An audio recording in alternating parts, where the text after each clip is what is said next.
नमस्कार, good morning, सुप्रभात। Online class में आप सभी का हार्दिक स्वागत है, अभिनंदन है। मैं सुरेश चंद्र आप सभी छात्र-छात्राओं का दिल से इस ऑनलाइन क्लास में हार्दिक स्वागत करता हूँ, अभिनंदन करता हूँ। क्लास स्टार्ट करने से पहले कुछ एक आज मोटिवेशन टाइप का आ रहा था दिमाग में, तो सोचा देता जाऊँ आपको।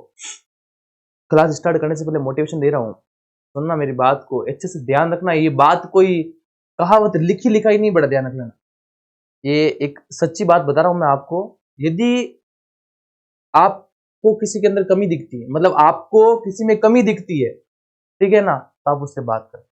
यदि किसी में आपको कमी दिखे तो उससे बात करें। पर अगर हर किसी से क्या होता है बेटा, हर किसी से, हर किसी में कमी दिखे तो किसी और से बात ना करें बेटा, खुद से बात करें। किससे बात बेटा? खुद में। अगर आपको ये भी कमी लगती है, ये भी सही नहीं लग रहा, वो भी सही नहीं लग रहा, ये अध्यापक भी आपको समझ में नहीं आ रहा, वो अध्यापक भी आपको समझ में नहीं आ रहा, ये अध्यापक भी समझ में नहीं आ रहा, तो उस केस के अंदर आपको अपने आप से बात करने की जरूरत है। किसकी जरूरत है बेटा? अपने आप से बात करने की। अगर किसी एक में कमी दिखे तो आप उससे जाके बात कर सकते हो कि भाई आपके अंदर ये कमी है। पर जब आपको हर किसी के अंदर कमी दिखाई दे तो आप उसको जाकर ना बोले, आप तब आप अपने खुद से बात करें। क्या करें बेटा? तब आपको खुद से बात करनी है। तो दंत सूत्र तक पहुंच गए थे, ये वाली बात हो गई थी। अब बात करते हैं,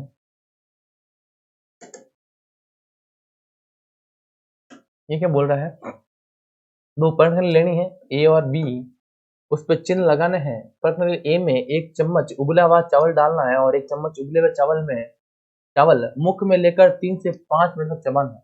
इन्हें दूसरी प्रश्नली बी में लेना है। दोनों प्रश्नली में 3 से 4 ml जल डालना है। अब दोनों प्रश्नली में आयोडीन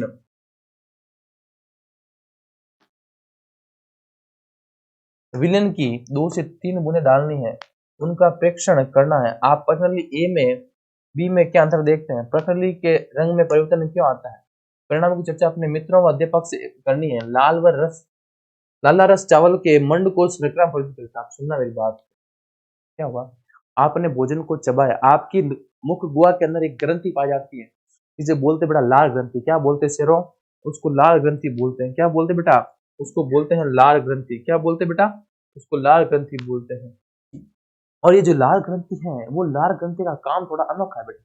ये क्या करता है, स्टार्च को मंड और शर्करा बदल देता है। चावल में क्या होता है बेटा, स्टार्च और मंड होता है, उसको क्या करता है, किसमें कन्वर्ट करता है बेटा? शुगर के अंदर कन्वर्ट करता है। और इस कारण से इसका रंग क्या होता है बेटा? परिवर्तित हो जाता है। ठीक है बेटा। जीभ, अब बात कर, दांत की बात हो गई। अब बात दांत के अंदर आपकी संरचना हो गई, कोई दिक्कत है क्या? दूध के दांत, स्तरीय दांत, दोनों के बारे में चर्चा कर ली अपन ने। अरे की क्या नहीं की? ये रहा। ठीक है बेटा। सबके कामों की बात कर ली, मनुष्य में उपस्थित दंत सूत्र की भी बात कर ली। दूध के दांत के बारे में चर्चा नहीं की तो लिख लेता हूं, दूध के दांत और स्तरीय दांत के बारे में।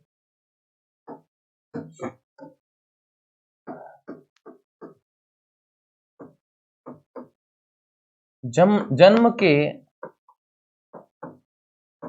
बाद आने वाले दांत जो अस्थायी होते हैं,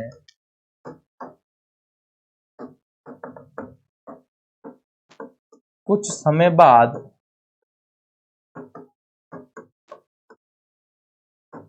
टूट जाते हैं, उन्हें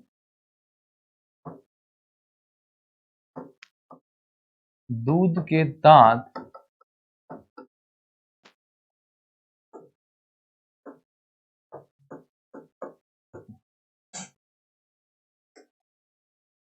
दूसरी बात करनी है। दूध के दांत टूटने के बाद आने वाले दांत जो स्थायी रहते हैं, उन्हें स्थायी दांत कहते हैं। ठीक है बेटा। अरे कोई समस्या क्या? एक बार अगर दांत की अगर चर्चा करूं तो पहले बार जन्म के बाद में जो दांत आएंगे उसे तो क्या बोलो बेटा, दूध के दांत, वो टूट जाएंगे। ठीक है, टूटे हुए दांतों के बाद में जो दांत आएंगे वो दांत क्या कहलाएंगे बेटा, स्थायी दांत कहलाएंगे। क्या कहलाएंगे बेटा, स्थायी दांत कहलाएंगे। तो ये तो बात हो गई किसकी बेटा, ये बात हो गई किसकी, दांतों के बारे में, दांतों के बारे में चर्चा होगी अपनी। कोई समस्या, आगे चलो बेटा। तो अब दांत हो गया। जीभ के बारे में बात करें बेटा, जीभ क्या है, एक मांसल पेशीय अंग है। कैसा है बेटा, मांसल पेशीय अंग है जो पीछे की और मुख गुहिका के अधर तल से जुड़ी होती है। इसका अग्र भाग स्वतंत्र होता है और पीछे वाला जुड़ा हुआ रहता है। क्या आपको जीभ के कार्य ज्ञात हैं? हम बोलने के लिए जीभ का उपयोग करते हैं, इसके अतिरिक्त भोजन में ला, अब देखो ये इसका काम दोनों है बेटा, भोजन में लार का श्रवण भी करती है और ये भी करती है। अब मिठाइयों से दांतों का क्षय कैसे होता है देख लो बेटा। ये तो है बेटा एकदम शुद्ध दांत। जब अधिक मात्रा में सेवन करते हैं तो धीरे धीरे यहाँ पे क्या बढ़ने लग जाती है बेटा, कोचर बढ़ने लग जाती है, मतलब दांतों में खड्डा हो जाता है। और खड्डा इस प्रकार हो जाता है कि एकदम ही खोल बन जाता है। इसे क्या बोलते हैं बेटा, दंत क्षय बोलते हैं। दांतों का धीरे धीरे क्या होता है बेटा, दांतों का धीरे धीरे क्षय होना क्या कहता है, दंत क्षय। इसमें देख लेना हमारे मुख में क्या पाए जाते हैं बेटा, समझना इस बात को ना। हमारे मुख में जीवाणु पाए जाते हैं परंतु उनमें हमें कोई हानि नहीं होती। फिर भी खाने के पश्चात यदि हम दांत में मुख साफ ना करें तो मुख के अनेक हानिकारक जीवाणु वास करते हैं और वृद्धि करके ये जीवाणु दांतों के बीच फंसे भोजन का शर्करा में शर्करा का विघटन करते हैं और अम्ल का निर्माण करते हैं। ठीक है बेटा, ये अम्ल धीरे धीरे क्या करते हैं बेटा, दांतों को क्षति पहुंचाते हैं। इसे दंत क्षय कहते हैं। यदि समय रहते इसका उपचार न किया जाए तो दांतों में असहनीय पीड़ा होने लगती है और चरम अवस्था में दांत टूट कर गिर जाते हैं। चॉकलेट, ठंडे पेय और चीनी युक्त मिठाइयां तथा अन्य पदार्थ दांतों के क्षय के लिए मुख्य रूप से उत्तरदायी होते हैं। लो बच्चों, तो एक हेडिंग लगानी पड़ेगी, टॉपिक है अपने अंदर तो अपने को लिखना भी पड़ेगा। तो हेडिंग लगाएंगे आप, हेडिंग लगाएंगे अपन दंत क्षय। हेडिंग लगाएंगे बेटा,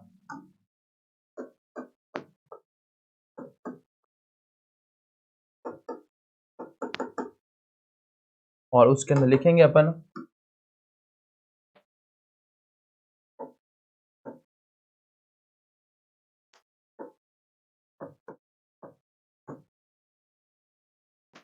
भोजन के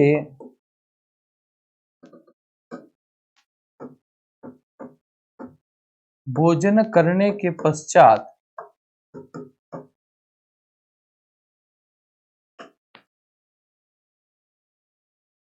भोजन करने के पश्चात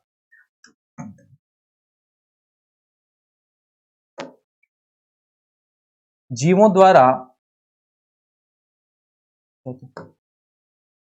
मुख गुहा में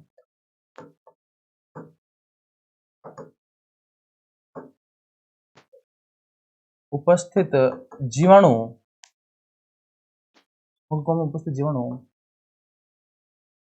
भोजन का अपघटन कर भोजन का अपघटन कर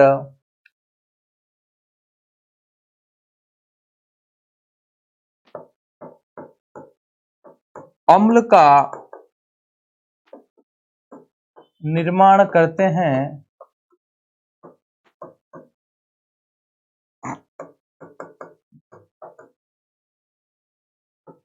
परिणाम स्वरूप यह अम्ल दांतों को धीरे धीरे क्षतिग्रस्त करता है।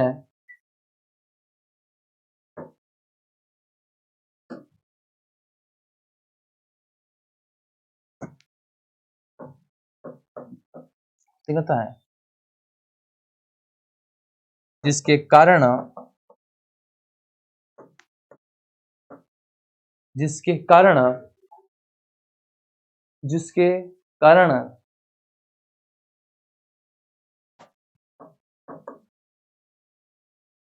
दांत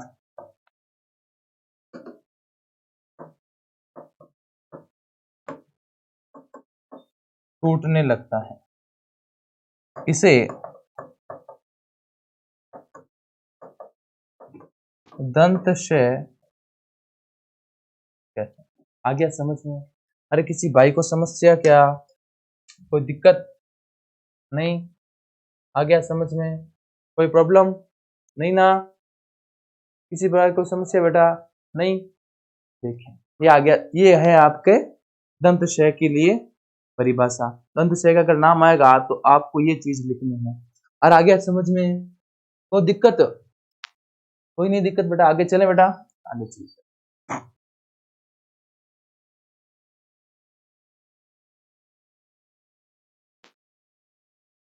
तो ये हो गई बात इसकी बेटा, इसकी दांत की।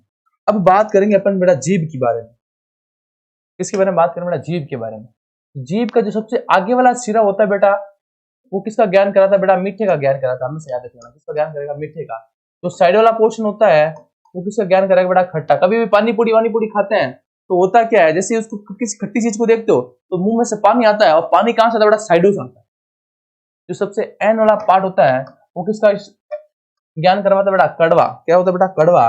वो जो बीच वाला होता है वो किसका ज्ञान करता है बेटा? नमकीन ज्ञान करवाता है। अरे यहाँ तो कोई दिक्कत है क्या? तो अरे यहाँ तो कोई समस्या, अरे कोई दिक्कत नहीं? आगे चलूं मैं?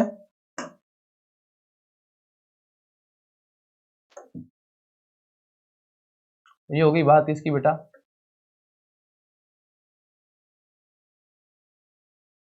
अब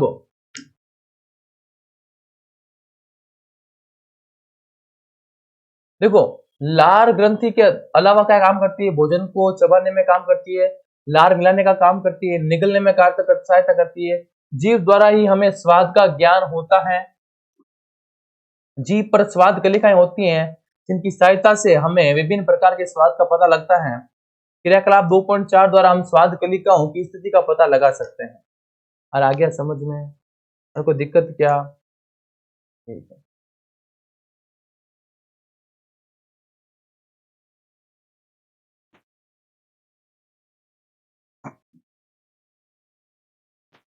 अब देखो, ये हो गई बात। अब हेडिंग लगानी है आपको दांत। दांत क्या? जीभ। क्या हेडिंग लगाएंगे अपन?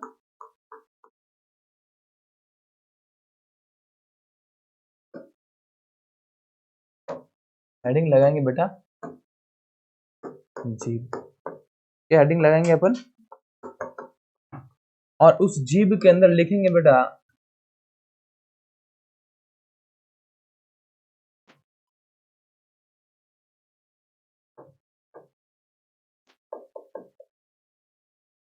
मनुष्य में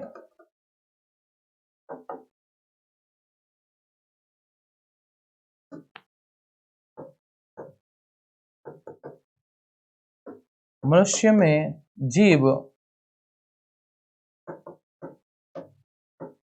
बोलने का कार्य करने के साथ, बोलने का कार्य करने के साथ भोजन को चबाने में सहायता करती हैं।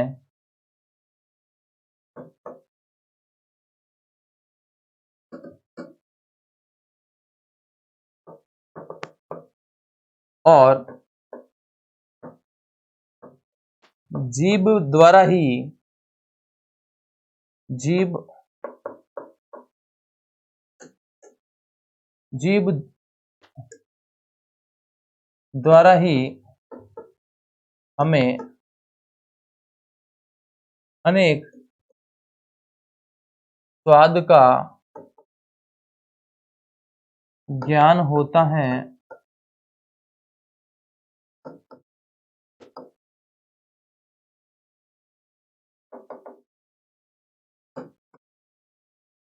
अतः जीभ पर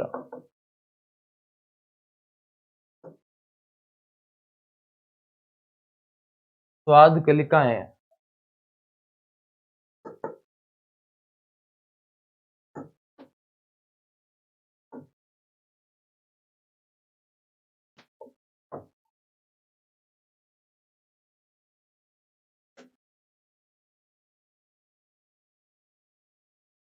तो ये हो गई बेटा बात किसकी बेटा, जीव के बारे में बात हो गई।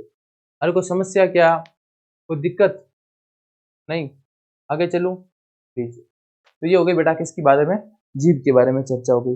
दांत, दांतों के क्षय के बारे में बात कर ली, जीव के बारे में बात कर ली। अब बात करते हैं, अब नॉर्मल सी बात है, ये एक फालतू की एक्टिविटी है, कुछ नहीं करना, आपको नॉर्मल से पता है और मैंने इस चीज को लिखवा दिया है। नहीं हो तो आप इसी के अंदर लिख देना बेटा, इसी के अंदर लिख देना, मैं लिख रहा हूँ अच्छे से समझ लेना ना बेटा। जो सबसे आगे वाला सिरा होता है ना बेटा, देखो मैं जहाँ डॉट डॉट बना रहा हूँ, जहां से ग्रीन कर रहा हूँ, वो वाला किसका ज्ञान करवाते बेटा, मीठे का ज्ञान करवाते। किसका ज्ञान करेगी बेटा, मीठे स्वाद का। ठीक है बेटा, जो साइड वाला पोर्शन होगा बेटा, जहां मैं रेड रेड कर रहा हूँ बेटा, रेड रेड रेड लगा रहा हूँ, कैसे लगा बेटा, ये किसका ज्ञान करवाती बेटा, खट्टे का ज्ञान करवाएगी। ठीक है, जो सबसे एंड, जो ब्लू कलर का करवा रहा हूं,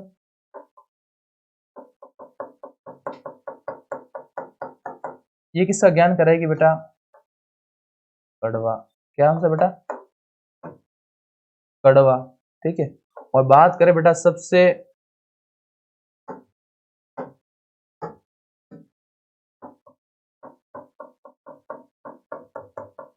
ये जो पिंक पिंक दे रहा हूं, वो किसका ज्ञान करवाएगा बेटा, नमकीन। इसका ज्ञान कराएगा बेटा, नमकीन। इसको बात को समझ गए, मीठा खट्टा कड़वा और नमकीन। आ गया समझ में, कोई दिक्कत है क्या, नहीं। अब बात करेंगे बेटा आमाशय के बारे में, इसके बारे में चलने, आमाशय क्या, पहले ग्रास नली आएगी, उसके बाद आमाशय आएगा।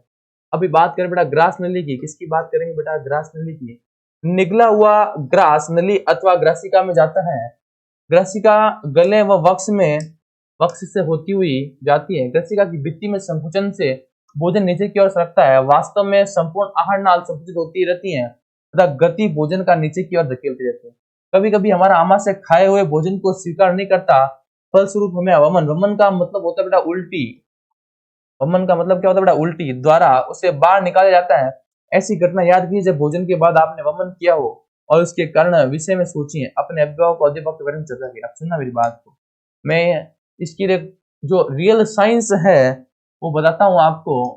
रियल साइंस पढ़ना जरूरी है। अपन लोग पढ़ते हैं साइंस, किताबी ज्ञान का कीड़ा कभी नहीं बनना बेटा, किताबी ज्ञान का कीड़ा नहीं बनना है। अपने को किताबी ज्ञान को अपने दैनिक जीवन से जोड़ के पढ़ना है। किताबी ज्ञान तो है ही है, उसी को क्या करना है, दैनिक जीवन से जोड़ के पढ़ोगे तो पढ़ने का मजा ही कुछ और आएगा, अलग ही आनंद आएगा बेटा। तो समझना मेरी बात को। अब मैं जो चीज बोल रहा हूँ पहले समझना, कोशिश करना उसको।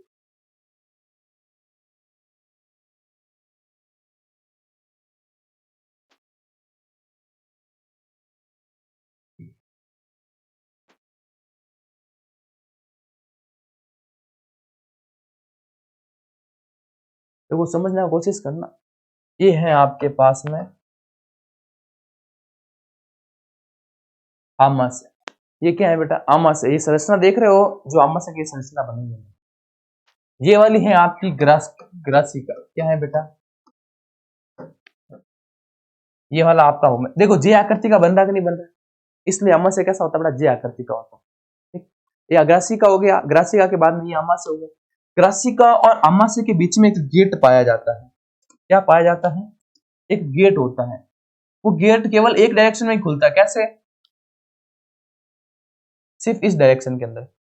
यूनिडायरेक्शनल गेट होता है, वो यूनिडायरेक्शन कैसे खुलता है, एक ही दिशा में गेट खुलता है। कैसे खुलता है, इस दिशा के अंदर ही खुलता है, उस दिशा में नहीं खुलता। पर होता क्या है, जब कभी अपन हद से अधिक खाना खा लेते हैं, अपनी लिमिट के पार खा लेते हैं, रिलेटिव में देखें तो जब औकात से बाहर खाना खा लेंगे तो क्या होगा बेटा, ये स्टमक क्या हो जाएगा, फूल जाएगा। और स्टमक फूल जाएगा, अब होता क्या है, ये खाना आता है, खाना आ जाता है, पर जैसे ही खाना वापस नहीं जाएगा, वो क्या होगा, देखो खाना आया, ये खाना आ रहा है, तो खाना आएगा तो ये गेट ऐसे हो जाएगा और सारा का सारा खाना इसके अंदर आ जाएगा, आमाशय के अंदर। और जैसे ही खाना खत्म हुआ, ये गेट वापस बंद हो जाएगा। पर जब अपन हद से अधिक खाना खा लेते हैं, अपनी लिमिट के बाहर खाना खा लेते हैं, तो अब ये गेट क्या हो जाता है बेटा, इस गेट और ये जो दीवार है इसके बीच में गैप बन जाता है। अब ये गैप बन गया और गैस बन गई, तो गैस के कारण ये क्या होता है भाई साहब, ये मुख गुआस होता बाहर आ जाता है, जिसको उल्टी बोलते हैं और शुद्ध हिंदी में बोलते हैं बेटा, वमन बोलते हैं। अरे क्या बोलते हैं शेरों, इसको वमन बोलते हैं। आ गया समझ में, कोई प्रॉब्लम क्या, नहीं। आगे चलूं, और आगे चलूं ना, तो ये बात किसकी हो गई, वमन की बात हो गई। ठीक है, पहले जानना चाहते हैं कि वमन के समय भोजन विपरीत दिशा में किस प्रकार जाता है। तो मैंने कारण बता दिया पहले ही। तो क्या होता है कि ग्रासिका और आमाशय के बीच में जो दीवार होती है, जो गेट होता है, जो अवरोधक होता है, इसको ग्रासिका अवरोधनी कहते हैं। क्या बोलते हैं बेटा? ग्रासिका अवरोधनी बोलते हैं। ये ग्रासिका अवरोधनी क्या होती है बेटा? सही ढंग से बंद नहीं हो पाती, इसी कारण भोजन कहा जाता था। और आमाशय के अंदर सबके अंदर क्या बड़ा संकुचन होता रहता है। मैं बोला ना, क्रमानुकुंचन संकुचन सबके अंदर होता है। और नॉर्मल सी बात, जब संकुचन होगा और ये गेट बंद होएगा तो नॉर्मल सी बात है, वहां से क्या हो जाएगा बेटा? वहां से वो भोजन आ जाएगा, मुख्य गुहा से होता हुआ बाहर आ जाएगा। ये आ गया समझ में? कोई दिक्कत क्या? बात आ रही बेटा आमाशय की। ठीक है, आमाशय मोटी भित्ति वाली एक त्रिनुमा संरचना है। ठीक है, एवं यू आकृति का होता है। गलत है बेटा, जे आकृति का होता है बेटा, जे आकृति का होता है। काट देना इसको, ये गलत लिखा हुआ है। जे आकृति का होता है। आहार नाल का सबसे चौड़ा भाग है। एक और ग्रास नली में खाद्य पदार्थ रक्त करता है और दूसरी ओर शुद्धातन खोलता है। मतलब एक भाग तो इसका किससे जुड़ा हुआ है? ग्रासिका से जुड़ा। ये आमाशय है, आमाशय का एक भाग तो किससे जुड़ा हुआ है? ग्रासिका से। और दूसरा भाग आगे वाला किससे जुड़ा हुआ रहेगा बेटा? छोटी आंत से। इसको क्या बोलते हैं बेटा? छोटी आंत को क्या बोलते हैं बेटा? शुद्रांत्र बोलते हैं। अरे क्या बोलते हैं शेरों? शुद्रांत्र बोलते हैं। आ गया समझ में? और कोई दिक्कत क्या? आगे चलूं मैं? अरे आगे चलूं क्या? आगे चलता है। तो ये बात हो गई इसकी। तो यहां तक कोई समस्या किसी को? अरे यहां तक कोई दिक्कत क्या? कोई समस्या नहीं। आगे चलूं बेटा? अब आगे चलने से पहले हेडिंग लगा लेते हैं अपन।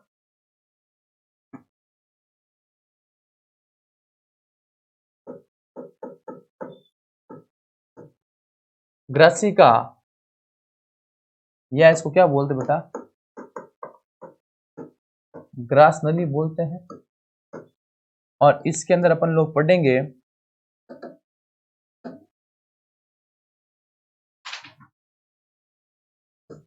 इसके अंदर अपन लोग पढ़ेंगे, क्या पढ़ेंगे बेटा? समझना।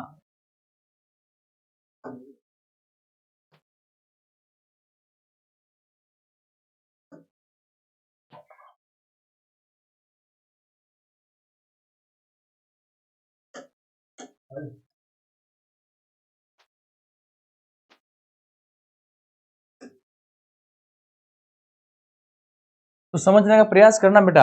क्या बोल रहा हूं मैं? देखना क्या बोल रहा हूं। ग्रासिका में किसी प्रकार का पाचन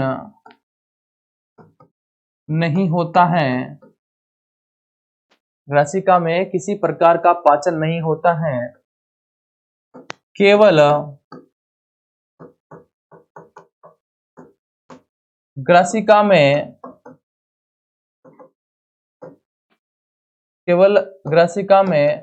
क्रमानुकुंचन केवल ग्रासिका में क्रमानुकुंचन गति के कारण वह ग्रासिका में किसी प्रकार का पाचन नहीं होता। केवल ग्रासिका में क्रमानुकुंचन गति के कारण वह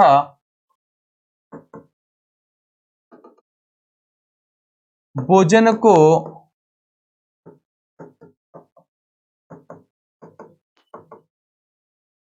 आमाशय तक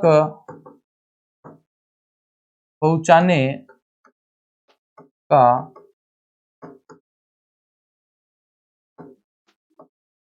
कार्य करती है। और कोई दिक्कत क्या बेटा? कोई समस्या? कोई दिक्कत क्या? नहीं। आगे चलो। ये होगी बात इसकी बेटा। ग्रासिका में किसी प्रकार का पाचन नहीं होता। केवल ग्रासिका में क्रमानुकुंचित गति के कारण वह भोजन को आमाशय तक पहुंचाने का कार्य करती है। और आ गया समझ में? कोई दिक्कत है क्या? मुख गुहा द्वारा बना भोजन, यहाँ लिख रहा हूं नोट डाल के। मुख गुहा द्वारा